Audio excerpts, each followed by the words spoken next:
Forget the glossy Hollywood gangsters for a second. Post-war Britain had its own brand of crime stories, and they weren't pretty. These were films built from rubble, ration books, and the kind of grit you can't fake. But somehow, they slipped through history's cracks.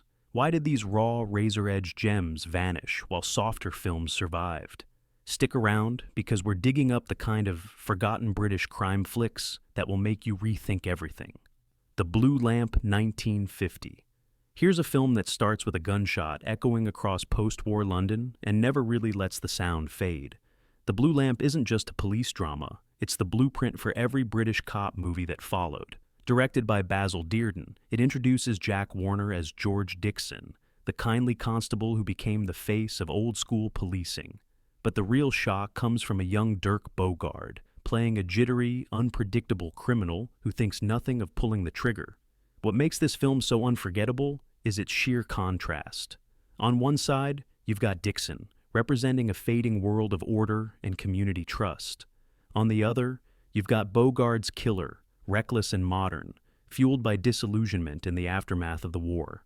The collision between the two feels like Britain itself in 1950, stuck between the comfort of tradition and the chaos of a new age. The locations give it a pulse. Shot around Paddington and the bomb-scarred streets of London, the film captures a city rebuilding itself, yet still haunted by shadows. It's not glamorous, it's real. Police stations are cramped, streets are rain-slicked, and danger feels like it could spill into any back alley. The cultural punch was huge. The Blue Lamp didn't just thrill audiences, it spawned the long-running TV series Dixon of Dock Green. That alone cemented its legacy, but strangely the film itself has been overshadowed, maybe because it's too earnest, too close to documentary realism. But watch it today, and you'll see why it still matters. It's the moment British crime cinema found its bite. Pool of London, 1951. Picture this: fog hanging over the Thames, ships creaking in the docks, and two sailors stumbling into a web of crime that's way bigger than them. That's Pool of London, directed by Basil Dearden. And it's one of the first British crime thrillers to look beyond the gangsters and focus on ordinary people swept up in trouble. Bernard Colliano and Earl Cameron play merchant seamen who find themselves tangled in a jewel robbery. On paper, it's a crime setup. But what makes the film pulse is the world around it. This isn't just about stolen goods, it's about a city in transition. Post-war London's docklands become a character, filled with nightclubs, black market deals, and the restless energy of people trying to rebuild their lives. The performances are striking. Cameron, one of Britain's first black film stars, brings a quiet dignity to his role, and his subplot involving a tentative romance across racial lines was groundbreaking for the time. It's handled with subtlety, but in 1951, it was radical. That's part of why the film stands out today. It dared to show a side of London society that most filmmakers ignored. The crime itself unfolds like a trap closing in. The jewel heist sets everything spinning, and suddenly these ordinary men are faced with choices that carry real weight. The tension isn't just in the chase scenes, it's in the moral questions. Who do you trust when everyone's desperate? Forgotten by many, Pool of London is a time capsule of a restless, reshaping Britain.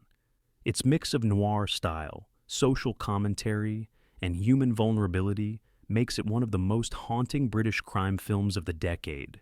And yes, the fog and shadows make it look every bit the noir classic it deserves to be. The Dark Man, 1951. Every good crime story needs a villain, and The Dark Man delivers one who practically seeps menace. Maxwell Reed plays a cold-blooded killer who shoots a petty criminal in a lonely stretch of countryside and spends the rest of the film trying to keep his secret from unraveling. It's simple on paper, but on screen it's tense, moody, and strangely beautiful. The plot thickens when Reed's character murders again, this time a witness, and sets his sights on a young actress who accidentally sees too much. The coastal settings become a haunting stage. The wide open beaches, the crumbling cliffs, and the fog-drenched roads all feel like they're swallowing the characters whole. This is British noir painted with stark, atmospheric brushstrokes. What really sells it is the direction by Jeffrey Dell. Instead of big city streets, he pushes the tension into rural England, where isolation becomes just as threatening as a dark alley in London. Reed plays the killer with a flat, unnerving calm. He doesn't need to snarl or shout. He just stares. And you know something awful is coming. Audiences at the time didn't quite know what to make of it. It wasn't a glamorous gangster story, and it wasn't a tidy whodunit. It was something bleaker, a portrait of obsession, cruelty, and fear lurking in quiet places. And that may be why it slipped out of the spotlight. But rediscover it now, and you'll see the DNA of later thrillers all over it. The Dark Man is lean, chilling, and bold for its day.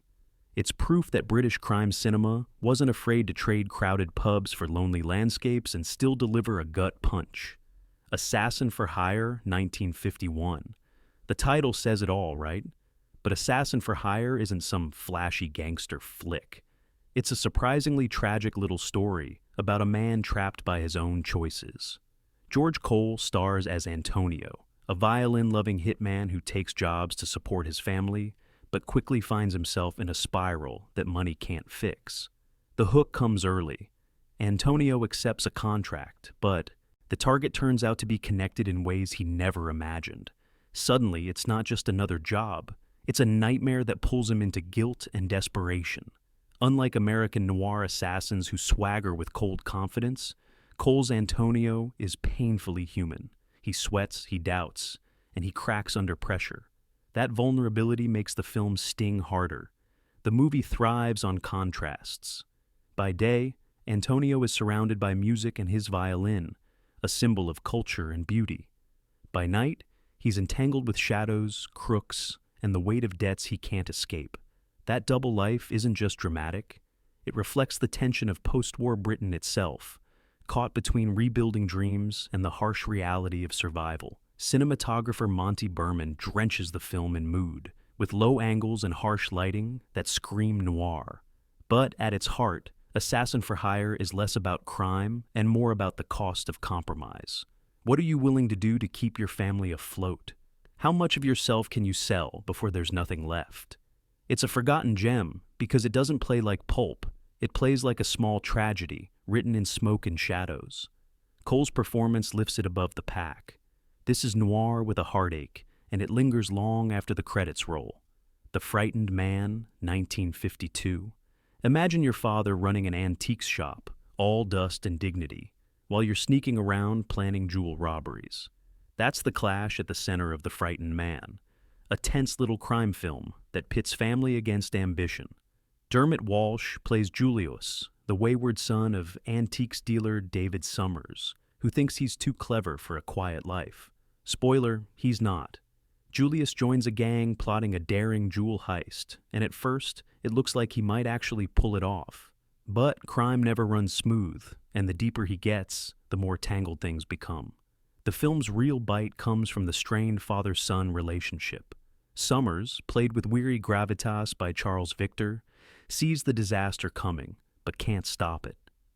Every conversation between them is layered with unspoken regret and frustration. Director John Gilling keeps the story taut and focused. London isn't shown as glamorous or thrilling. It's bleak, full of cramped rooms, dimly lit streets, and the constant feeling that the walls are closing in. The heist itself isn't about style or brilliance. It's about desperation, betrayal, and inevitability. What makes The Frightened Man stand out is its honesty. Julius isn't a criminal mastermind. He's a scared young man making bad choices and dragging everyone else down with him. The film doesn't romanticize crime. It shows how fast the promise of easy money can rot everything around it. Critics at the time dismissed it as another B picture, which is probably why it slipped into obscurity. But watch it now, and it feels raw and sharp, almost like a British cousin to the American noir. Tragedies. It's not about whether Julius can get away with it. It's about watching him crumble under the weight of his own illusions. That's real noir, and it cuts deep. Hunted, 1952. It starts with a man on the run. Not just any man, but Dirk Bogarde, already proving himself the king of British noir shadows. In Hunted, he plays Chris Lloyd, a criminal who stumbles across a young boy, Robbie, played by John Whiteley. The twist? Robbie has just witnessed Chris's crime, And suddenly the two are bound together in a desperate flight across post-war England. What makes this film special isn't just the chase, it's the unlikely bond that forms between criminal and child. Bogart's character isn't some hardened gangster out for blood. He's conflicted, almost paternal at times, and the boy, terrified yet oddly loyal, clings to him as they evade the authorities. That uneasy partnership gives the story an emotional punch you don't usually get in crime dramas of the era. Shot in stark black and white, the locations are raw and real. Abandoned factories, dingy flats, and bomb-scarred ruins remind viewers that Britain was still recovering from the war. This isn't polished escapism, it's crime drama as social commentary. Every scene whispers the truth. The country may have survived the bombs, but it hadn't escaped the scars. Bogart is magnetic here. He switches between menace and vulnerability with ease, leaving you constantly questioning whether Chris is capable of redemption, or doomed from the start. Whiteley, only a child, holds his own in scenes that could have easily sunk without him.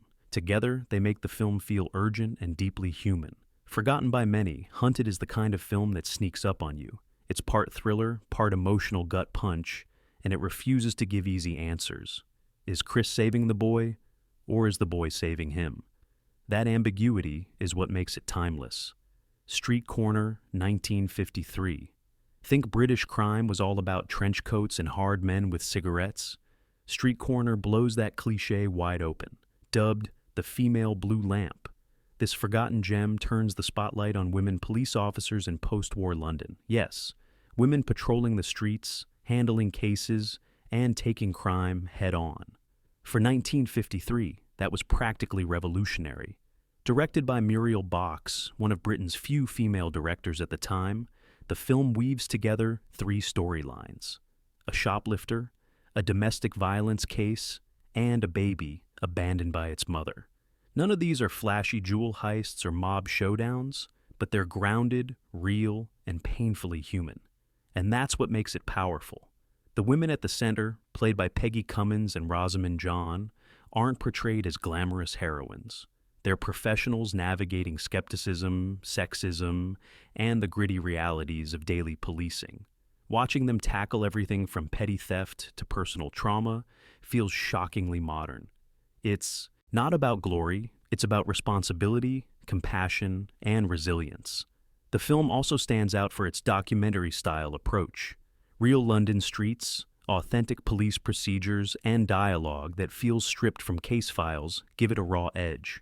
In an era when most crime films were still romanticizing gangsters, Street Corner reminded audiences that crime wasn't just about the underworld. It was happening in shops, homes, and neighborhoods every day. Why did it fade into obscurity?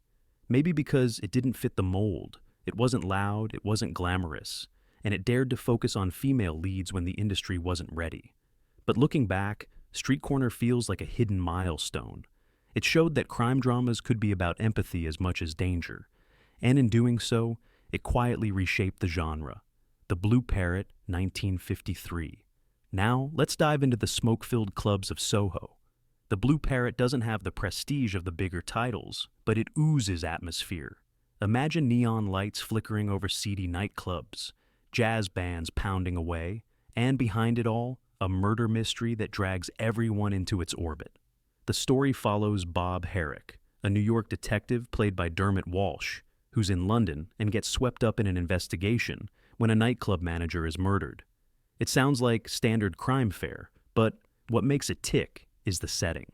Soho in the early 1950s was a hotbed of nightlife, black market deals, and under-the-table hustles. The film captures that energy, giving us a glimpse of a London that was both alluring and dangerous. The nightclub itself, the Blue Parrot, becomes the center of the drama. It's where shady characters drink too much, secrets spill, and lives collapse. The suspects range from club dancers to shadowy gang figures, each adding to the web of tension. What the film lacks in budget, it makes up for in mood. Director John Harlow leans heavily into noir style, low lighting, sharp camera angles, and a pace that keeps you guessing until the final reveal. You won't find car chases or blazing gunfights here. Instead, you get suspicion, paranoia, and the feeling that everyone in the room knows more than they're saying. Why isn't it remembered? Maybe because it was made cheaply and pushed aside as a B picture. But that's exactly why it deserves another look. Its rawness, its slice-of-life feel, and its portrait of post-war Soho make it a fascinating time capsule. Watch it, and you'll find yourself looking over your shoulder, half expecting to see the Blue Parrot's neon sign glowing in the fog. The Good Die, Young 1954. If you're looking for a crime film that punches you in the gut, The Good Die Young is it. Directed by Lewis Gilbert, this ensemble thriller gathers a group of desperate men and pushes them toward a heist that was doomed before it began. The cast is stacked. Richard Basehart, Stanley Baker, Lawrence Harvey, and John Ireland. Add Gloria Graham for a touch of fire, and you've got a powder keg.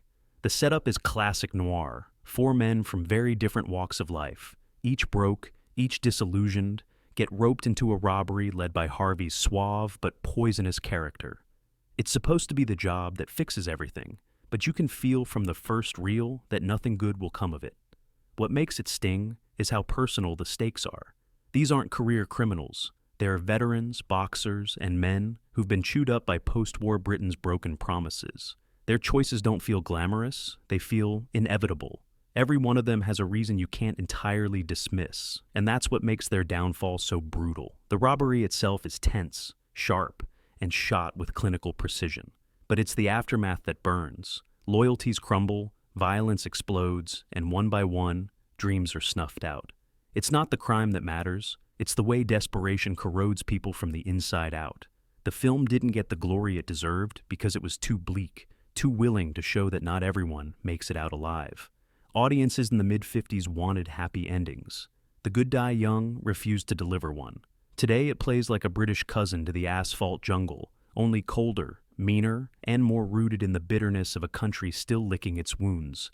Watch it, and you'll wonder why this masterpiece ever slipped through the cracks. The House Across the Lake, 1954.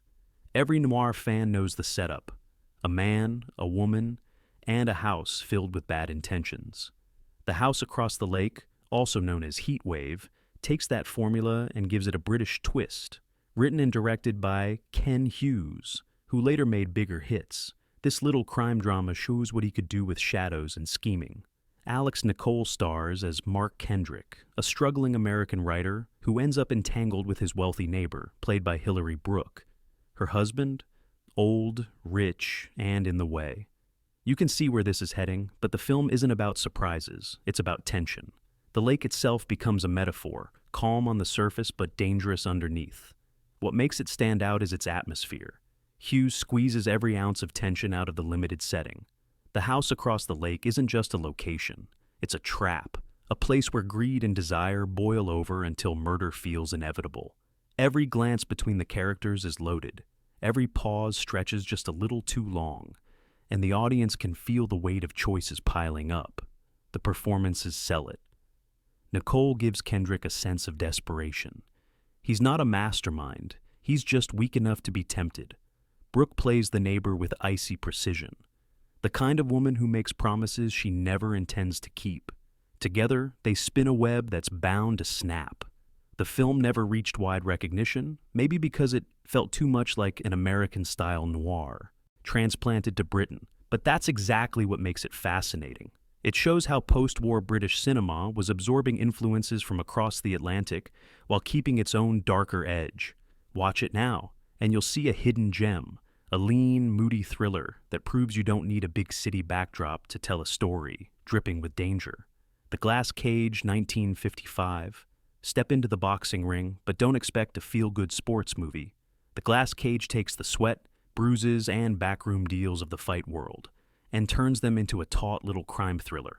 At its core is a blackmail plot that spirals into murder, showing just how fragile reputations are when fists and money collide. The story follows a promoter caught up in shady business that drags his fighter and everyone around him into danger. The fights may happen under bright lights, but the real battles are in smoke-filled rooms where deals are struck and debts come calling. In post-war Britain, boxing was more than entertainment. It was an escape for working-class men, a chance to make it big.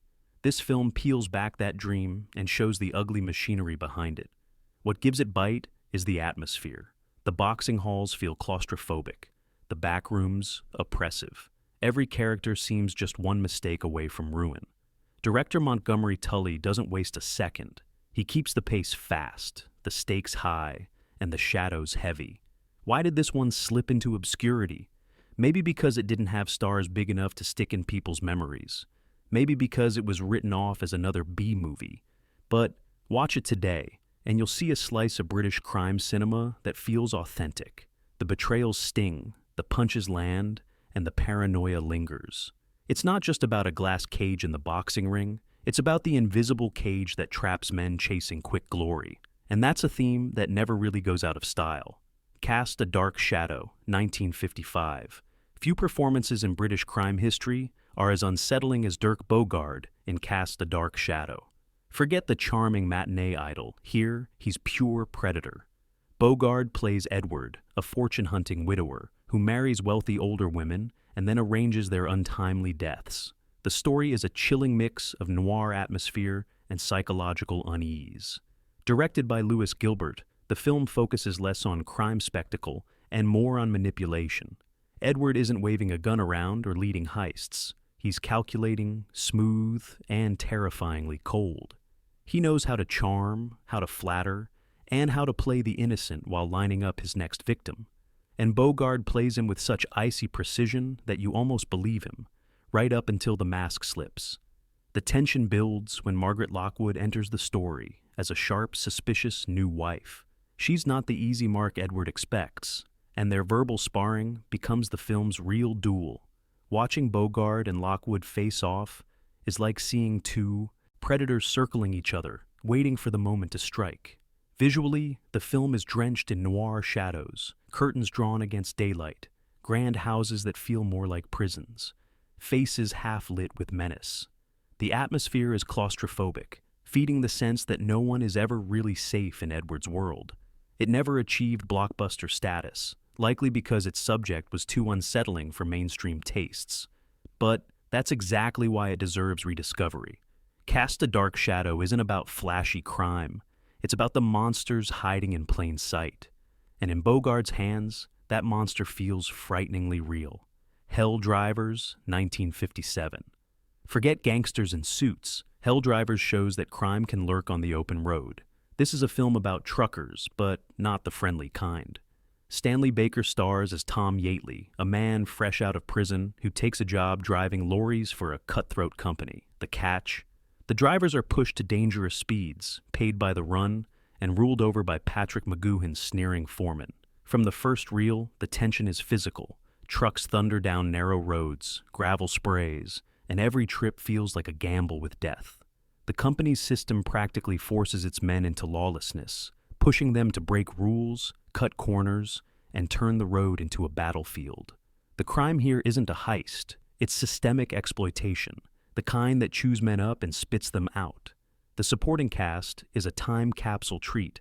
A young Sean Connery appears in an early role, and Herbert Lom adds weight as a fellow driver. But it's Baker who anchors the film, giving Tom both grit and vulnerability. He's a man trying to rebuild his life, yet every mile drags him closer to ruin. Director Cy Enfield keeps the energy relentless. The driving sequences are some of the most thrilling ever shot in British cinema, done with raw, dangerous authenticity. You can almost smell the exhaust fumes and feel the tires skidding. Why isn't Hell Drivers hailed as a classic today? Maybe because it doesn't fit the neat boxes of crime cinema. It's part noir, part action, part working-class drama. But that blend makes it powerful. It shows that crime isn't always about mobsters or jewel thieves. Sometimes it's a company turning men into disposable machines. And in its sweaty, roaring way, it's one of the toughest British films of the decade. Tiger Bay, 1959. Some crime films grip you because of the criminals. Tiger Bay grips you because of who's watching them. This tense thriller, set in Cardiff's docklands, tells its story through the eyes of a child. That alone makes it unique. John Mills plays a police superintendent chasing a Polish sailor, played by Horst Buchholz, who has killed his unfaithful lover. But the real star is Hayley Mills, just 12 years old, making her film debut as Gilly, a spirited tomboy who witnesses the murder and becomes caught between loyalty to the fugitive and the truth. The result is a crime film that feels both dangerous and oddly tender. Gilly isn't just a witness, she's a participant, drawn to the sailor's vulnerability and hiding him from the police.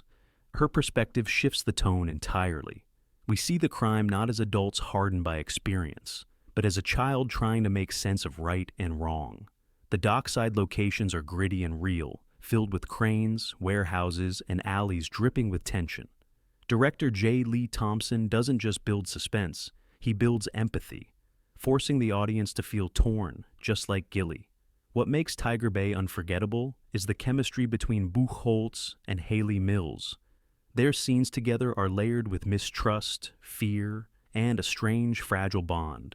It's the kind of dynamic that keeps you glued because you can't predict where it will go. The film won acclaim on release, but somehow got overshadowed in the decades since, perhaps because its child-centered narrative didn't fit traditional crime molds. But rediscover it today, and you'll see a story both suspenseful and deeply human. Sometimes the sharpest lens on crime comes from the innocents watching it unfold. Sapphire, 1959. In 1959, Sapphire dared to do what most British crime films wouldn't, make the crime about race.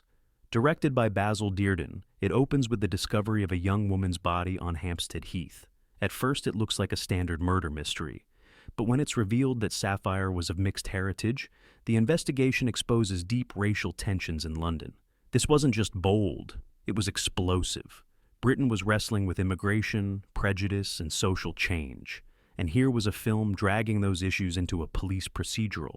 The detectives, played by Nigel Patrick and Michael Craig, sift through suspects in jazz clubs, universities, and suburban homes, uncovering prejudice at every turn. Stylistically, it mixes noir grit with a modern edge. The crime isn't just about who killed Sapphire, it's about why. Was it personal? Was it fueled by bigotry? That question gives the film a weight that lingers far beyond the runtime. The film also stands out visually.